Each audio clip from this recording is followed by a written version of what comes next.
आप लोगों से निवेदन है कि आप लोग लॉकडाउन का पालन करें, घरों में रहें, सुरक्षित रहें।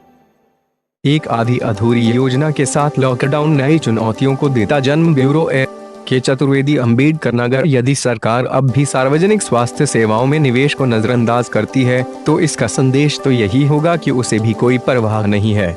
कोविड-19 महामारी और इससे जुड़ी चिंताओं से निपटने के लिए केंद्र सरकार की उदासीनता इस हकीकत से साफ तौर पर सामने आई है कि देशव्यापी लॉकडाउन के बीच भी प्रवासी श्रमिकों और उनके परिवारों को नुकसान और मौत का सामना करना पड़ा। इस अचानक हुई घोषणा के बाद अफसरों को उन प्रवासी मजदूरों की दुर्दशा को भांपने में 48 घंटे लग गए जो अपने अपने मूल स्थानों के लिए जाना शुरू कर चुके थे।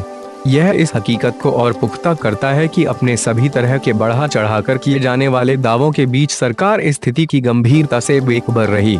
अफसरों ने लॉकडाउन की घोषणा से पहले न तो किसी तरह की तैयारी की और न ही कोई योजना बनाई। इसलिए जब उन्हें लगा कि इतनी देर हो गई है कि कोविड-19 को फैलने से रोकने के लिए कुछ सख्त किए जाने की जरूरत है, तो उन्होंने एक झटके वाले अंदाज में यह फैसला कर लिया।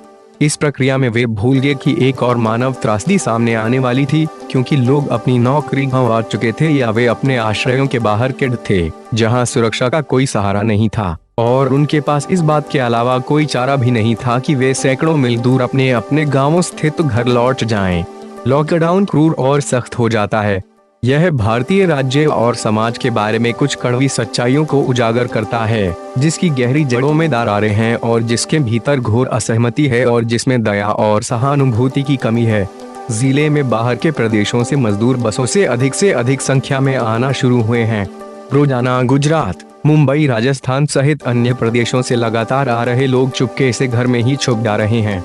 शहजादपुर कस्बे में कुछ लोगों की सूचना मुंबई से आने की मिली, जिसको प्रशासन को सुबह से 7 बार अवगत कराया गया, परंतु प्रशासन द्वारा किसी भी प्रकार की कार्यवाही नहीं की गई, जिसके कारण नगर के लोग भयभीत हैं। अगल बगल के लोगों द्वारा अगर प्रशासन को सूचना भी दिया फिर भी प्रशासन क्वारंटाइन करने की जहमत नहीं लेता। खास बात यह है कि न तो इन मजदूरों की अस्पताल में सही ढंग से जांच हो पा रही है और न ही बॉर्डर पर जांच हो रही है। जांच न हो पाने से अंचल में कोरोना का संक्रमण फैलने का अधिक खतरा हो गया है। यदि अम्बेडकर नगर जनपद की यही स्थिति रही तो ग्रीन जोन से रेड जोन में जाने में तनिक भी समय नहीं लगेगा।